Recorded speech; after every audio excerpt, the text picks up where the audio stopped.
Parts को हम लोग खोलेंगे। खोलने के लिए ये बॉडी पे हैमर से नहीं मारना है, इस पे एक लकड़ी का गुटका हो या ये मैलेट रख करके इसको ठोकेंगे इसको, ठीक है।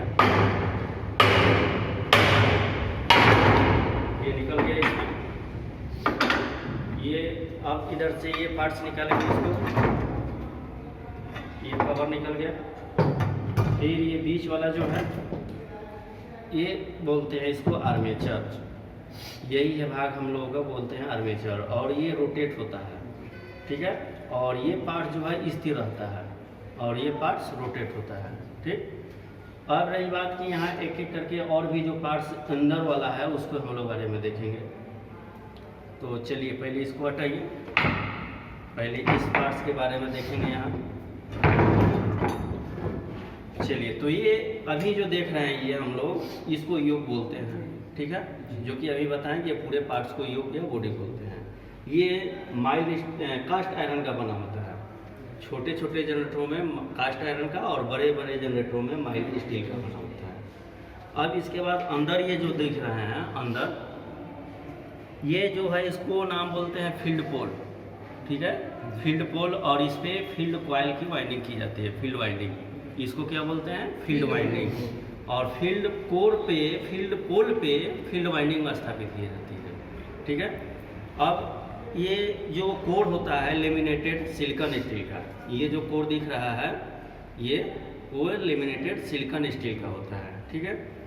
चलिए, अब इसके बाद यहाँ एक चीज़ देख रहे हैं, ये गोल, ये स्क्रू के द्वारा कसा हुआ रहता है, ये इसका नाम हो आई बोल्ट। इसका काम क्या है कि एक जगह से दूसरे जगह मशीन को ले जाना, ठीक है, ट्रैक्शन कार्यों में। ये अभी छोटा मशीन है तो इसको हम लोग आसानी से हाथ से उठा लेते हैं, लेकिन बहुत बड़ा HP वाला रहेगा तब क्या होगा, तब इसके लिए ये ट्रैक्शन कार्य में ये मदद करता है, ठीक है। अब यहाँ जो दिख रहा है आप लोगों को, यहाँ इसका नाम क्या है, टर्मिनल बॉक्स, ठीक है, जो कि थ्योरी में हम लोग पढ़े थे।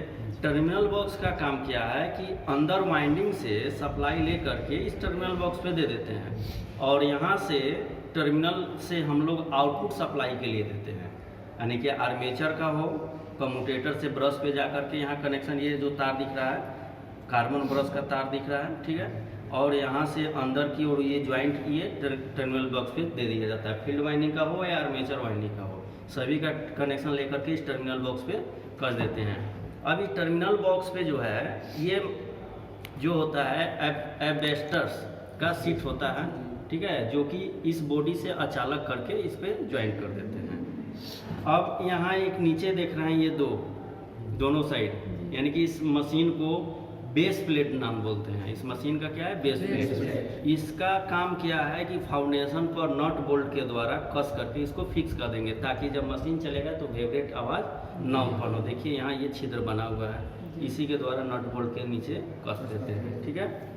अब लगभग इसमें का सभी पार्ट्स खत्म हो गया। अब आइए इसके ऊपर एक चीज़ यहाँ दिख रहा है, इसका नाम है ये रॉकर प्लेट, ठीक है। इस रॉकर प्लेट पे ऊपर क्या है, ये ब्रश होल्डर कसा हुआ रहता है, और ब्रश होल्डर के अंदर ये जो दिख रहा है कार्बन ब्रश, ये क्या दिख रहा है, कार्बन ब्रश, ठीक है।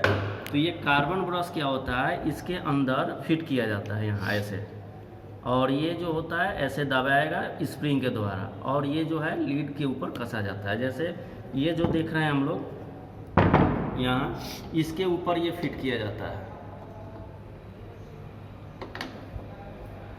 ये क्या बोलते हैं इसको, कम्यूटेटर सेगमेंट, कम्यूटेटर सेगमेंट के ऊपर ये फिट किया जाता है।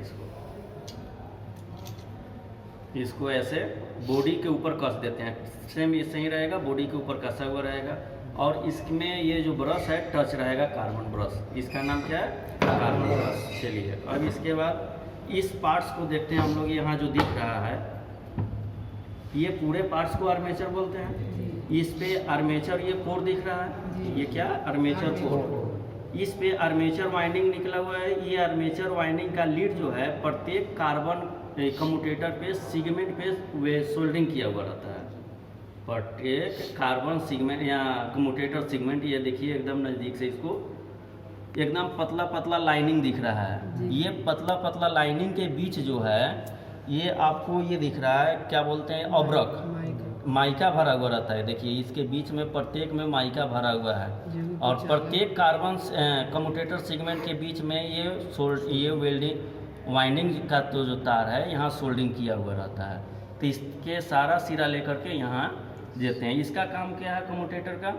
आउटपुट आर्मेचर द्वारा उत्पन्न ईएमएफ को आउटपुट देना, ये कार्बन ब्रश के द्वारा आउटपुट टर्मिनलों को देना। ठीक है। अब ये जो कोर जो होता है लेमिनेटेड सिलिकॉन स्टील का लेमिनेटेड किया जाता है। लेमिनेटेड इसलिए किया जाता है ताकि इसमें एडी करंट लॉस ना हो या कम हो। ठीक है।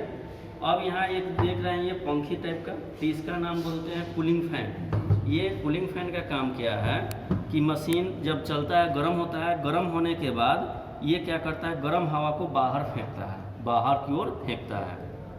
अब यहाँ एक चीज़ देख रहे हैं बेयरिंग, इसका नाम क्या है बेयरिंग। ये बेयरिंग जो है बॉल बेयरिंग, ये बेयरिंग जो है इस कवर के ऊपर फिट किया रहता है और इस पे कवर के फिट होकर के ये आसानी से घूमता है। जैसे ये मान लो इस तरह से घुमा, ऐसे फिट है और इस तरह से फिट होने के बाद ये इसको घूमता है। ठीक है, घुमा के देख लो ऐसे। ये दोनों हाथ मान लो हमारा क्या है इन कवर और फ्रंट कवर, इस पे बीच में जो है फील्ड वाइंडिंग रहेगा और इस पे ऊपर टिक करके आसानी से घूम सकते हैं, यानी कि घूमने में मदद करता है।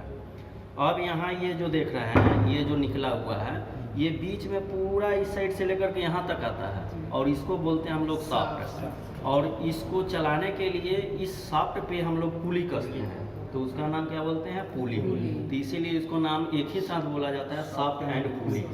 ठीक है। चलिए अब इसके बाद यहाँ हम लोग देख रहे हैं इसमें दो कवर। ठीक है, ये क्या है जो कम्यूटेटर साइड रहता है उसको फ्रंट कवर और जो पीछे की ओर कूलिंग फैन की ओर रहता है उसे इंड कवर कहते हैं। जैसे यहाँ ये देख रहे हैं पहचान क्या है, तो पहचान यही है कि जिस बॉडी में इस रॉकर प्लेट को कसने के लिए फिट करने के लिए खांचा बनाया हुआ रहता है उसे हम लोग क्या कहते हैं फ्रंट कवर। क्या बोलते हैं फ्रंट कवर। ये देखो यहाँ खांचा बना हुआ है इसको बैठाने के लिए, तो इसलिए इसे हम लोग पहचान जाते हैं क्या कि ये फ्रंट कवर है। और इसमें दोनों जो उंगली से जो दिखा रहे हैं इसमें ब्रश फिट किया जाता है और ब्रश से निकल करके टर्मिनल बॉक्स में सप्लाई दे दिया जाता है। अब यहाँ एक चीज़ ये दिख रहा है पीछे नट बोल्ट के द्वारा ये कसा हुआ है। ठीक है, ये बेयरिंग कवर, इसका क्या नाम है बेयरिंग कवर। यहाँ देखिए इसमें दिखेगा ये दोनों बेयरिंग के ऊपर बेयरिंग कवर कसा हुआ रहता है ताकि बेयरिंग में धूल या मिट्टी न प्रवेश करे, और धूल मिट्टी प्रवेश करने के बाद बेयरिंग क्या होता है जाम हो जाता है। तो इसलिए उससे बचने के लिए ये बेयरिंग कवर प्रयोग किया जाता है। देखिए ये बेयरिंग हट गया और इस खांचे में बेयरिंग फिट किया जाता है। बेयरिंग फिट करने के बाद इसको ऊपर से कस दिया जाता है। तो अब यहाँ रहा क्वेश्चन कि सर इस प्रैक्टिकल करने में टूल्स क्या क्या लगा। जैसा कि हम लोग देखते हैं कि सबसे पहले तो स्पेनर सेट है, स्पेनर सेट इसके नट बोल्ट को खोलने के लिए। दूसरी चीज़ कि ये बहुत दिनों से पुराना है, कसा और रखा हुआ है, तो इसके लिए मैलेट और हैमर की ज़रूरत है। ठीक है, मैलेट इसलिए ताकि इसके बॉडी पर हथौड़े से प्रहार नहीं करना है, क्योंकि इसके कास्ट आयरन होता है ये सब टूट सकता है। इसलिए लकड़ी के गुटका रखो, नहीं तो मैलेट रखो, इसे रख करके जैसे अभी प्रहार करें करके हम लोग कर सकते हैं। तो ज़्यादातर बेसिकली ये हैमर हो गया, मैलेट हो गया, स्पेनर सेट हो गया, और कहीं स्क्रू ड्राइवर की आवश्यकता है तो स्क्रू ड्राइवर रख सकते हैं। ये सब टूल्स के द्वारा हम लोग ये प्रैक्टिकल को आसानी से कर सकते हैं। तो आज का हम लोग का ये प्रैक्टिकल हुआ डीसी जनरेटर के पार्ट्स का अध्ययन करना, यानी कि identify parts of DC generator. ठीक है, अब इसके बाद अगले प्रैक्टिकल में मिलेंगे डीसी जनरेटर का टर्मिनल फाइंड आउट, यानी कि किस प्रकार का जनरेटर है। अभी ये पता नहीं चल रहा है कि किस प्रकार का जनरेटर है, शंट है, सीरीज है, कंपाउंड है। तो अगले प्रैक्टिकल में हम लोग सीखेंगे कि ये कौन सा प्रकार का जनरेटर है। ठीक है, फिर मिलेंगे अगले वीडियो में। Thank you.